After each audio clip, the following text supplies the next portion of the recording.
Brattleboro. We are in a situation holding down.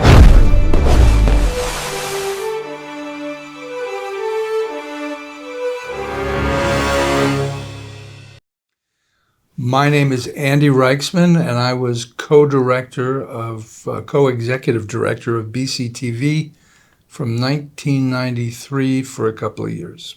I'm Kate Purdie, the other co-executive director in those years. So 30 years ago, we're talking. We had a baby in 1992, and we came to Vermont for maternity leave and enjoying getting to know our daughter. And my mother saw an ad in the Brattleboro Reformer saying television production position available. And she would love us to be in Vermont, so she encouraged us to apply. And sort of on a lark, we applied. And we got the job. And we decided we could somehow make it work, and so we took the job. BCTV had been completely shut down for a number of years because Warner Cable had completely reneged on its responsibilities to public access. And so a bunch of citizens sued Warner Cable and won the case. Those people who sued became the board, and they were looking for executive directors, and so we took the job. And we applied as a duo so that we could take freelance work in order to make a living, yeah, right, and to spend time with our daughter. Well, there was a lot to put together. You know, the space that is the studio was unwired. You know, nothing had been done up there. So it was all getting in new equipment and opening it out to new producers. The one frustration about taking the job was we were hired at a point where there had already been a lot of decisions made about what equipment to buy. And I think we might have made some slightly different choices if we'd had the opportunity. But we lived with, we had SVHS. And I forget why they had to run conduits up to the studio from down here, and I'm not sure why that was. Well, part of it I think was for the select board meeting, which was one of our main. That's true. Yep. That was one of our main, things that we did. Often, the camera people were people who had just recently been trained, so there was, learning about shooting and then going out and shooting in the field, but also running the switcher and that sort of thing to have a live feed.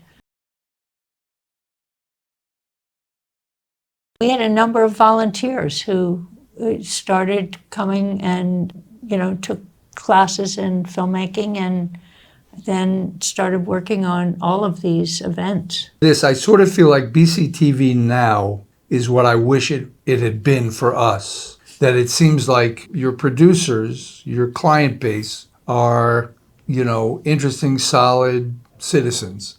And when we were here, I felt like a lot of times we were like a social service agency who was trying to help people deal with their issues in the world. And Mike Cosmet, who was great. He was well connected with the homeless community and he made a great film about homelessness in Brattleboro that won an award at. And we had some young people who were interested. Marlborough College still existed, and so there would be students from there.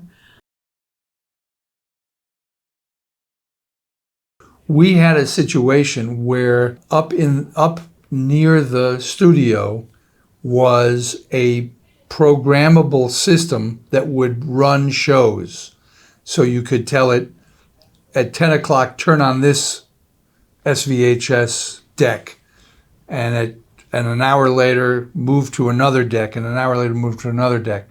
But if there was any kind of electrical problem or any kind of issue, it went on the fritz, and suddenly there was nothing on BCTV. We only had one channel at that time, by the way. So we would try to find a volunteer who lived in Brattleboro. We lived in Marlboro, so it was quite a trip to come in. There were some ridiculous things based on the technology that was not as sophisticated as what you have today. that really made for some challenges. Someone did church services and...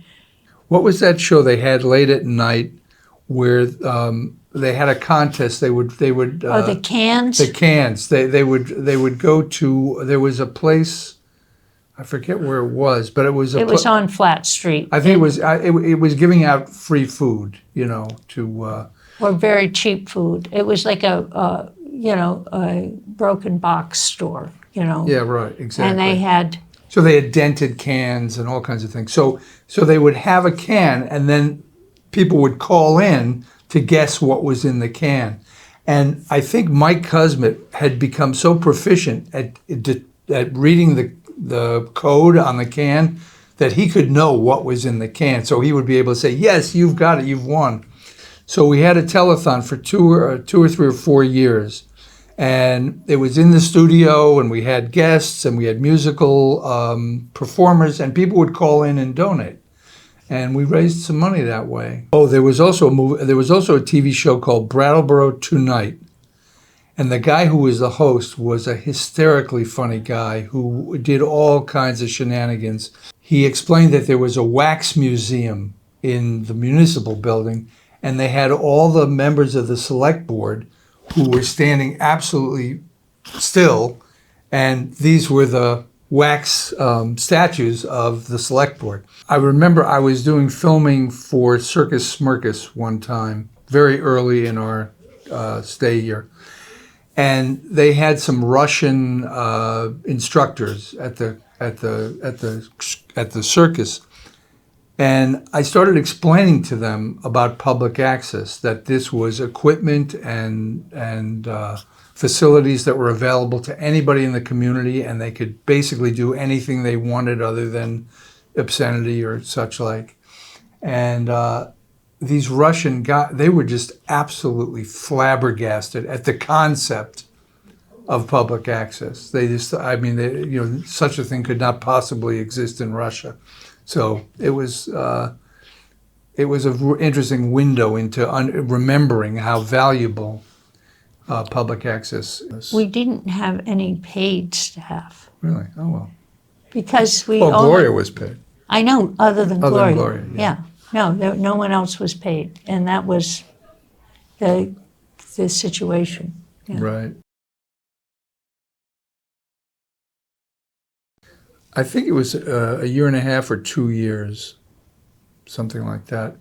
We said we're going to move on, and we did a search, and we didn't make the choice, but people interviewed a few candidates, and they hired Kaya, I think, didn't they? I think it was Kaya Mead, I believe was her name, and she was here for a couple of years, and then Don. And you were on the board then. Oh yeah, I was on the board for a number of years. And then Don Rapella came in, and he was a good addition to the BCTV team, I would say. It was a busy place. There were times I thought, we should, this would be a great thing for someone who's got like tons of energy and wants to work like 90 hours a week.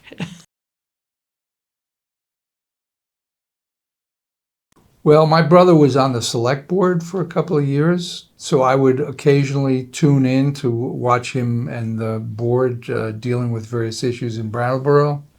And, I occasionally watch various shows that are airing on BCTV, and, there's a huge amount. Bill's Lumber is now on. I'm going to watch that. That sounds like a really good program. So yeah. After Irene, BCTV did an amazing job of filming here in Brattleboro and the farmers market. I was editing together all the different YouTube videos from all over the state about the Irene disaster of flooding. I do Mitchell Giddings, their programming, not always, but some of the time. And there was a democracy forum that a good friend of ours in Marlboro had headed up with Tim Kipp and some other people. I did a Zoom recording and then got it over here to BCTV, and so that aired here. I think it was for maybe a year, maybe 6 different shows or something like that. This is what we would, I mean, the idea that anybody in the world, literally on the planet Earth, can see BCTV work Right. through the internet, it's great. It's really cool.